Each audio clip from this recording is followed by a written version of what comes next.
Hey guys, welcome back to the Simple Car Guy channel. I'm still working on my BMW N55 engine rebuild project, and as one of the last steps, I'm installing a brand new front crankshaft seal. Just like with the rear crankshaft seal, I'm still not using any special tools for this job, as I think it's doable with pretty much the stuff I already have in my garage. Of course, if you do these often or aren't sure of my technique, buy the correct tools for the job. However, if you'd like to see my DIY method, this is the video for you.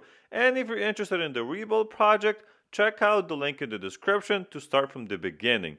And don't forget to give this video a like to support my channel. Now, to the job at hand.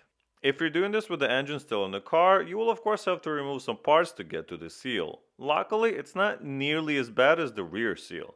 To start with, you'll have to remove the underbody protection panel and most of the air ducts that are in the way on top of the engine by the radiator. And with enough space, remove the radiator fan as well. Your transmission oil cooler might be in the way, but you don't have to remove it. It can be simply moved to the side. With a lot more space, you can now remove the serpentine belt that's wrapped around the vibration damper. Now, to remove the 8 screws holding it to the crankshaft, you will need to secure the crankshaft in place, or it will move as you try to loosen the bolts. You can get a simple stopper tool for a few bucks and block the crankshaft from moving at the flywheel, and then release the screws. Now that you finally have access to the front crankshaft seal, you'll have to remove it. This can be a little tricky without using the special tool, but whatever you do, do not release the main bolt, unless you want to be timing the engine as well. The way I removed my seal was by screwing a thin screw into the seal and then pulling it out with a hammer by leveraging it against the engine block. It popped out without much hesitation.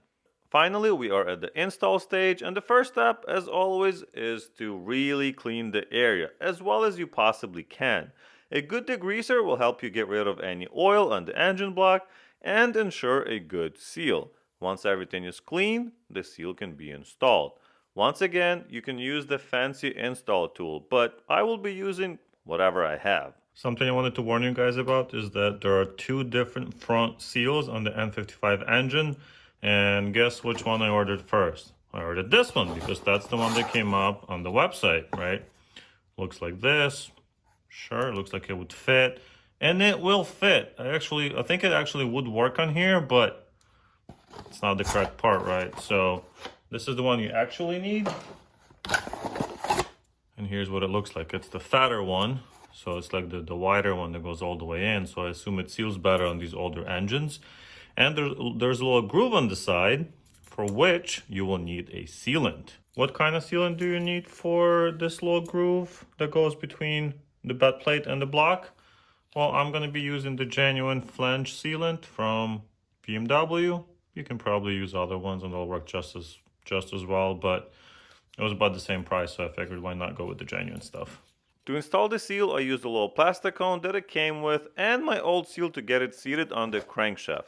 No force is really needed here. It should go in easily, and once you start feeling a little bit of resistance, grab a mallet and tap it in place. Check that the inner seal is seated properly and not bent over itself, as well as the little grooves are lined up with the seam on the block. And then go to town with your mallet. You don't want to hit it hard, so slow and steady definitely wins the race here.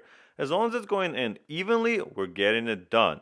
You also don't want to hit the seal directly, so use the old seal to distribute the weight and the force. This is very important to avoid damage to the new seal. So close. We have like, I don't know, 1/8 of an inch or so to go. These last few millimeters or whatever are pretty difficult. Been hammering for probably 15 minutes now. But I don't want to go too fast and hit it hard with a big hammer and mess it up, so I'll keep going slow. After some time, it will start to feel like it's not really moving anywhere, and as long as it looks like it's in the right spot, you're pretty much done with this part. Alrighty, the seal is now in. I made sure it's pretty much the same depth all around. Obviously, it's almost impossible to make it perfect without using that special tool, but I think we're very, very, very close. There's no, it's all the way around. about that much in, which I believe is the correct amount. Checked on the old engine, and the width of the seal is pretty much the width of the metal here, so you don't want to go any further in. Of course, I have pretty much destroyed the old one, but yeah, it was useful and it worked. The next step is to use a liquid sealing compound to avoid any leaks in the future. There are two different sealants you can use, the one I showed you at the beginning of the video and the one I will show you in a few seconds. Whichever one you use, you will need a primer for good adhesion. Now I'm going to use this Loctite primer and put a little bit of it, well, as much as I can really, into those little grooves.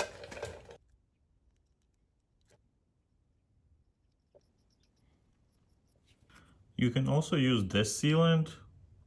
It's also a flange sealant, and it's kind of like a honey looking type of sealant. I don't know, this one I used it on the bed plate sealant and it took forever to cure, and it's still not super solid. So I'm gonna try this one. I already have it, so I'm gonna give it a go.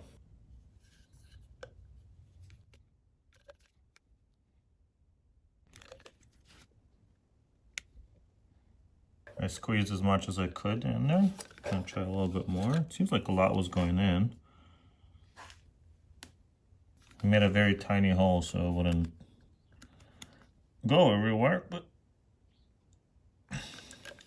try a little bit more until it starts kind of going everywhere. Okay, it's definitely going everywhere now. I think we're good on that side. Let's do this one.